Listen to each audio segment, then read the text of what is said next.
Seacoast project, as many as you know, that needs to get done quickly. We had estimates anywhere between 200 and 300,000 people to our beach for Sandcastle Day, and you realize there's only one hotel in Imperial Beach? Very small. Each of those visitors who like to stay in our city, each night they stay, they leave us 10% of what they pay for a hotel room. I'm not sure about you, but the hotel rooms by the beach go for a lot of money up in La Jolla and all the other places. And so getting the redevelopment going and to making sure it's done properly is my goal. Thank you, sir. Mr. Jim Janney. Thank you. Of course, Seacoast Inn is number one, Ninth and Palms number two, but you could flip-flop those. But we have to look at what we can also do for the future. We've been working on the commercial zoning, which would then allow for more productive retail space on the bottom floors along the Seacoast and Palm Avenue. We're looking at the Palm Avenue master plan for the corridor so that we can get traffic to slow down and be able to use Palm Avenue for what it might be able to offer. There's many things out there. Right now we're working hard on Seacoast and Ninth and Palm, but we have to look for the future too. And those are some of the things that we've been working on so far. Thank you. Thank you. Mr. Tim O'Neill.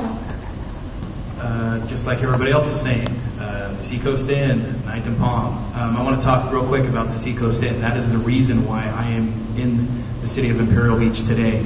My grandparents started going to the Seacoast Inn in the 60s, and that's why they decided to build their home here in 1971.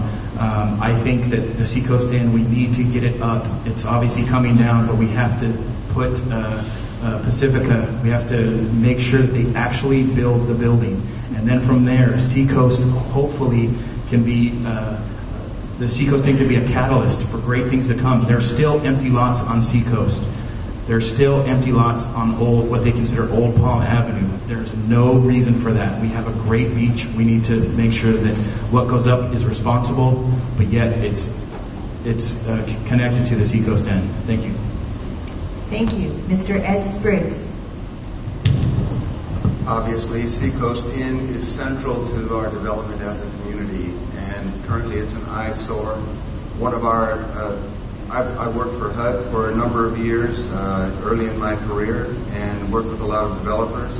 And one of the things that I would do on the city council is stay on these developers.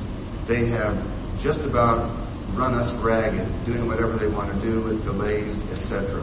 We have to be able to stay on these developers. Seacoast Inn the demolition could result in a long period of nothing there if we don't stay on them. And that, I think, is our job as public officials to make sure something happens there. Yes, there are a lot of other opportunities that hotel will develop, will bring to us and to our business community, and I think that's why it's central to our future. Thank you. Mr. Robert Taylor. When I got out of high school, I went into carpenter, and I was a carpenter for 20 some odd years. I took a 30-foot fall into a dumpster, which changed my career, and I took another dive into architecture. I spent 11, 12 years in that field, and I've dealt with a lot of developers and stuff, and to be honest with you, 10 years to get a project going is just ridiculous. I don't think the right buttons are being pushed. I don't think the right things are being done. I hope we never have a project that takes that kind of time to get on the move. It's if I was on city council, I'll tell you right now, that would have been done in half the time. I've heard all the excuses, and that's all they are, is excuses. And people need to recognize that and tell these guys to get up and tell them what to do. You have to, but get it done. And it's not just the Seacoast, it's anything that's upcoming. Any of the projects upcoming today, in the future, need to be dealt with that way. Thank you. And Ms. Jennifer Welsh.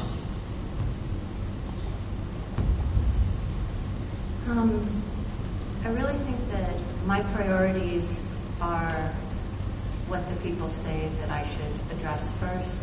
There's a lot of concerns in Imperial Beach that don't have to do with redeveloping and using taxpayers' money to buy real estate and develop it into what we decide to do.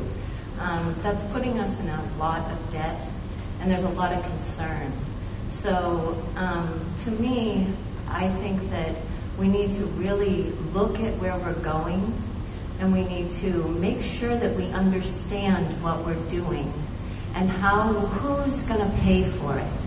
So I really think that it's very good to develop yourself and to make yourself into a great place, but there's a difference between free market and government. Thank you. Thank you. The next question will be started by Ms. Bragg.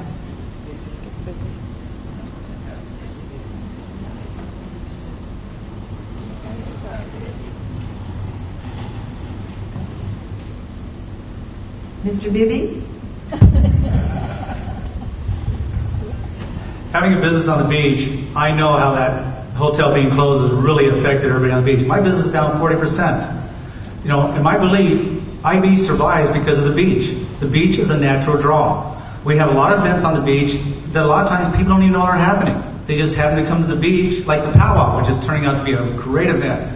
But I hear the same thing every time. Oh, I didn't know that was happening. That's what's more important about the beach and IB. We're like a town in the middle of the desert with a main highway. The beach is our highway. Without that highway, IB is nothing.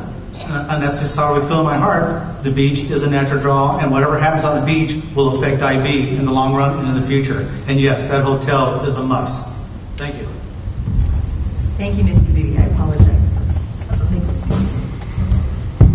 Okay, Ms. Bragg, we'll lead off with this next question.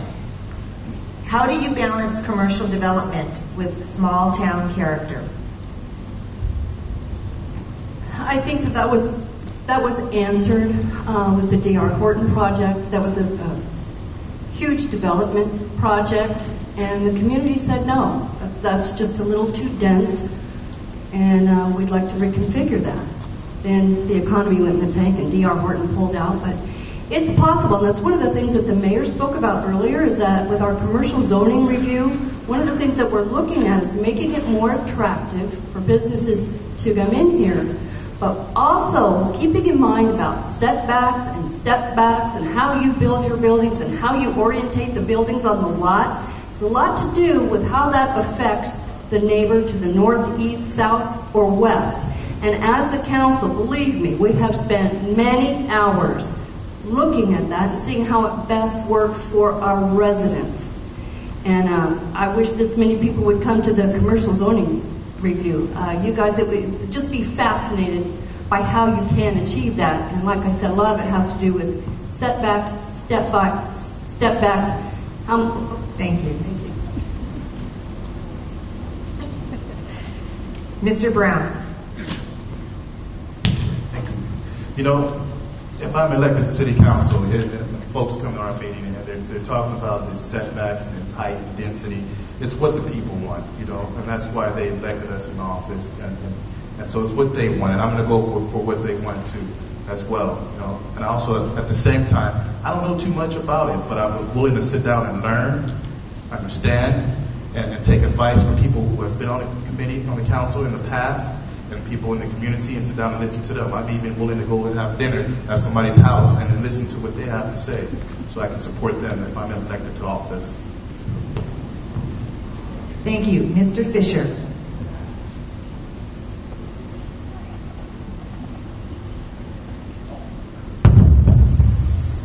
One of the keys to having commercial development in a small town is to really make sure that the businesses that, you know, we keep hearing all these development companies, they're going to entice all these wonderful businesses to come into Imperial Beach. One of the funny things is most of these developers don't live in Imperial Beach, so how the heck do they know what the heck we need? We need more places like the Bibby Shell Shop. Anybody in the city who needs to find a shell or find a little tchotchke to take home, everybody sends them down to Mike's place. Everybody. We need to have the same thing. We also need to make sure we change how us as consumers think. We will go to the place that's the cheapest, not necessarily the closest. We need to be able to stand up and pay a few cents more so that the businesses in our city continue to thrive. It's a treacherous path, I'm sure, to have development and to make it seem like it's a small town. However, we can do it together as a community. Thank you. Mr. Janney. Well, it's a balance because we are a bedroom community down here. The commercial development is really, if you look at it, very minimal. You have the Palm Avenue corridor and you have Seacoast Drive. The thing is that we have to entice people to build quality projects there and bring in quality development, which includes the actual tenants. And that's what we're trying to do. I mean, Ms. Bragg mentioned again the commercial zoning review. We listened to the public. We took off a lot of things that they didn't like at that time. But we're moving forward with a way of trying to give incentives to make it so people build something other than 400 square foot ice cream stores that you can barely operate. We have to allow them to build something that's reasonable in size, have good quality retail ceiling heights, and things like that. But we only have two areas, Seacoast and Palm Avenue, and they can only support so much. Thank you, sir. Mr. O'Neill.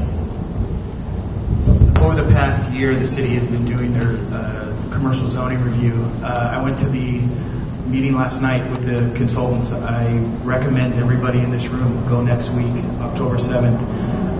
You really have to see what's in store for the city. I do believe that we can have both a thriving commercial district on 9th and Palm that still has a small town atmosphere, and I believe on the beach we have to keep it small. We have to keep it, I don't want to compare ourselves to Coronado, but if you drive down Orange Avenue, that small town feel, people thrive on that. People from outside of Imperial Beach will come to IB just to experience the small town feel. That's what we need to maintain. We need to maintain IB's uniqueness, have architecture and stores that are unique so people will come in, spend their money, and get out. Thank you, sir. Mr. Spriggs. Balanced development is really critical for this community. We feel very strongly that we want to preserve our character as a unique beach community. At the same time,